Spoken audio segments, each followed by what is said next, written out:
बहुत समय पहले की बात है। शिवगढ़ नामक छोटे से गांव में एक गरीब शिकारी रहता था। उसका नाम था मोहन। वह रोज सुबह जंगल में जाकर शिकार पकड़ता और उसे बेचकर अपना व परिवार का पेट पालता था। मोहन अनाथ था। बचपन में ही उसने अपने माता पिता को खो दिया था। उसके पड़ोस में रहने वाली काली बुआ हमेशा उसे समझाती, बेटा मोहन, कब तक अकेले जिएगा? जीवन में एक साथी जरूरी होता है, कोई जो तेरा दुख सुख बांट सके। मोहन हंसकर कहता, बुआ, मैं गरीब शिकारी हूँ, भला कौन मुझसे विवाह करेगा? काली बुआ कहती, धन से बड़ा मन होता है बेटा, तेरे जैसा नेक और मददगार लड़का किसी का भी भाग्य बदल सकता है। अनोखी मुलाकात। एक दिन जंगल में शिकार करते करते मोहन ने किसी के रोने की आवाज सुनी। वह आवाज के पीछे गया तो देखा कि एक पेड़ के नीचे घुटनों में चेहरा छिपाए एक युवती रो रही थी। मोहन ने पास जाकर पूछा, बहन, तुम कौन हो? इस घने जंगल में क्यों रो रही हो? उसने सिर उठाया। वो बेहद सुंदर लड़की थी। उसने अपना नाम बताया, नलिनी। नलिनी ने रोते हुए कहा, मैं व्यापारी की बेटी हूँ। हमारे परिवार की बैलगाड़ी पहाड़ी से नीचे खाई में गिर गई। मेरे माता पिता और भाई बहन सब वही खत्म हो गए। मैं पेड़ की शाखा पकड़कर किसी तरह बच निकली। अब मेरा कोई नहीं बचा। मोहन को उस पर दया आ गई। उसने नलिनी को अपने घर ले जाकर खाना और दवाई दी। काली बुआ ने भी उसकी सेवा की। धीरे धीरे नलिनी के घाव भर गए और वो मोहन के घर में ही रहने लगी। गांव वालों की चर्चा। कुछ हफ्तों बाद गांव का आदमी रघुनाथ ने नलिनी को मोहन के घर देखा। वह अपनी पत्नी से बोला, अरे, उस गरीब शिकारी के घर इतनी सुंदर लड़की कहाँ से आ गई? ये बात धीरे धीरे पूरे गांव में फैल गई। औरतें कुएं पर पानी भरते समय बातें करने लगी। मोहन के घर कोई रिश्तेदार नहीं, तो ये लड़की कौन है? जरूर कोई चक्कर होगा। काली बुआ ने ये बातें सुनी और मोहन को चेताया, बेटा, अब लोग तेरा और नलिनी का नाम जोड़ रहे हैं।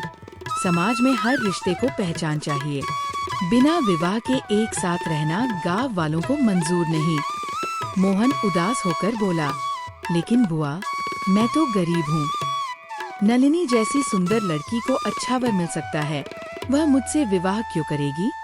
तब नलिनी ने खुद आगे बढ़कर कहा, मोहन, आपसे बढ़कर सज्जन पति मुझे कोई नहीं मिल सकता। आपने मुझे घर दिया, सहारा दिया, यही मेरे लिए सबसे बड़ा सुख है।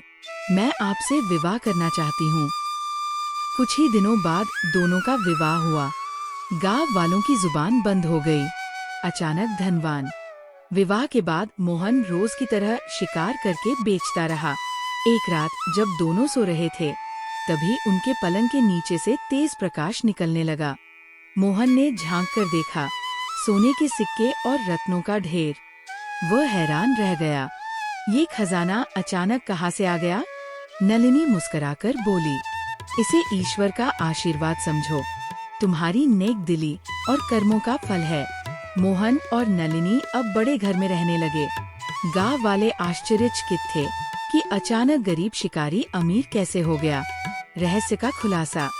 कुछ समय बाद एक साधु बाबा उनके घर आए। उन्होंने कहा, मोहन, मुझे तेरी पत्नी से काम है, उसे भेजो। मोहन को अचंभा हुआ।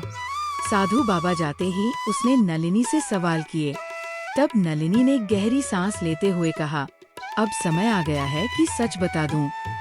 मैं साधारण मनुष्य नहीं हूँ, मैं नागकन्या हूँ। नागलोक की नागमणि चोरी हो गई है, वही हमारे लोक की रक्षा करती है। मैं इसे ढूंढने पृथ्वी पर आई हूँ।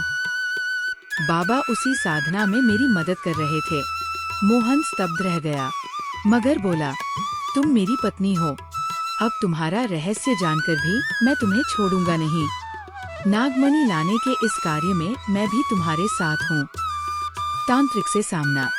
साधु बाबा ने मोहन को दिव्य शक्तियाँ दी और दोनों को बताया, नागमणि एक दुष्ट तांत्रिक के पास है। वह इसे प्रयोग कर संसार पर राज करना चाहता है। मोहन और नलिनी उस गुफा तक पहुँचे जहाँ तांत्रिक रहता था। नलिनी अपने नागिन रूप में आ गई और गरजी, दुष्ट तांत्रिक, नागमणि हमें लौटा दो। तांत्रिक हंस पड़ा, नागमणि मेरी शक्ति है, इसे कोई नहीं ले सकता। मोहन ने अपनी दिव्य शक्ति से अग्निविलय बना दिया। तांत्रिक आग में घिर गया और डरकर बोला, ठीक है, नागमणि तालाब के कमल के फूल के भीतर छिपी है, जाओ ले लो। कठिन परीक्षा। मोहन और नलिनी उस तालाब तक पहुँचे। तभी उनके सामने पत्थर की दीवार खड़ी हो गई और आवाज आई, अगर आगे बढ़ना है तो तुम दोनों में से किसी एक को अपने प्राण त्यागने होंगे। मोहन ने तुरंत कहा, नलिनी, तुम नागमणि लेकर नागलोक लौटो, मैं अपने प्राण त्यागता हूँ। उसने चाकू उठाया ही था कि दीवार स्वयं हट गई और आवाज आई, तुम्हारा प्रेम और त्याग ही सबसे बड़ी परीक्षा थी। अब मार्ग खुला है, अंतिम संघर्ष। तालाब में एक विशाल मगरमच्छ पहरा दे रहा था। नलिनी बोली, मोहन, अब बारी मेरी है, तुम फूल तोड़ो, मैं मगर से भिड़ती हूँ। उसने अपना नागिन रूप धारण किया और मगरमच्छ से युद्ध करने लगी। मोहन ने कमल का फूल तोड़ा, जिसमें नागमणि सुरक्षित थी। जैसे ही नागमणि हाथ लगी, प्रकाश की किरणें चारों ओर फैल गई। तांत्रिक की शक्तियां नष्ट हो गई। समापन। नलिनी ने नागलोक लौटकर नागमणि वापस कर दी। नागराज ने आशीर्वाद देते हुए कहा, मोहन, तुम मानव होते हुए भी महान साहस और प्रेम के प्रतीक हो। तुम्हें जीवन भर सुख समृद्धि मिलेगी। मोहन और नलिनी फिर गांव लौट आए। गरीब शिकारी और नागकन्या की ये अनोखी जोड़ी अब सदा सुखी और सम्मानित जीवन जीने लग।